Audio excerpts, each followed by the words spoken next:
Several weeks ago, I did a series on Bible study, and if you haven't seen that series, I'd encourage you to see that prior to watching this. This is going to be about a specific style of Bible prayer and reading called the Liturgy of the Hours. I'm going to talk to you about how to do that, and it's going to be a short series about that.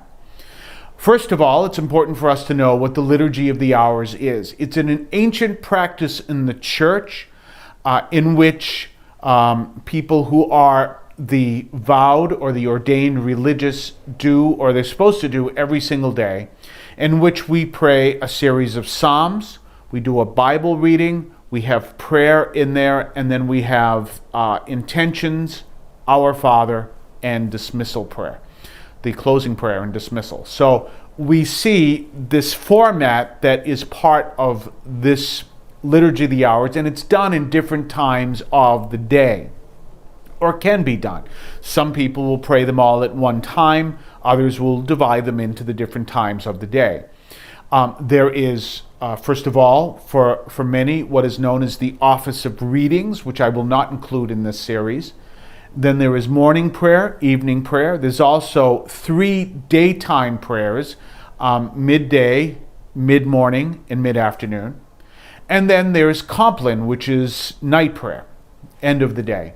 Now, some places will even pray Liturgy of the Hours at extremely early morning hours. For example, if you've ever been to your local supermarket and you've bought Trappist jelly is actually made by Trappists, Cistercians, who are based here in Massachusetts, in Spencer, Massachusetts. It's a beautiful monastery. I visit there from time to time, and you can visit. It's a beautiful place, and that's where they make Trappist jelly. Well, the monks who make the jelly also pray the Liturgy of the Hours, and among the hours they pray, which is in fact 3 o'clock in the morning, which is, God bless them, I'm not one of those monks, so you don't see me joining them at 3 o'clock in the morning, besides the fact they're about an hour and a half away, but you're welcome to do that if you'd like to.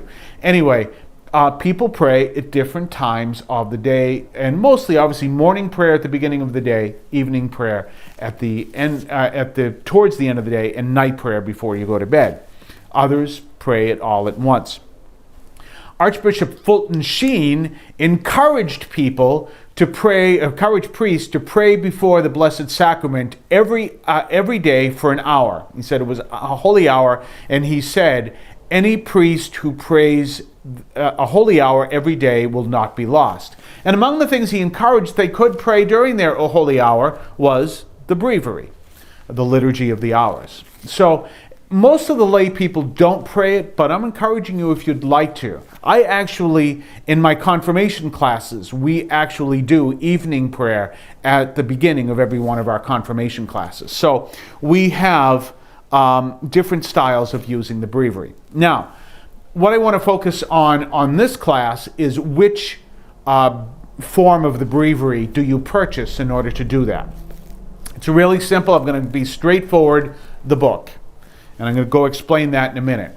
There are different forms you can use. You can use the electronic forms, which are different apps, or you can read it on the computer, or you can go for the book. I'm going to encourage you to keep away from the electronic forms for right now.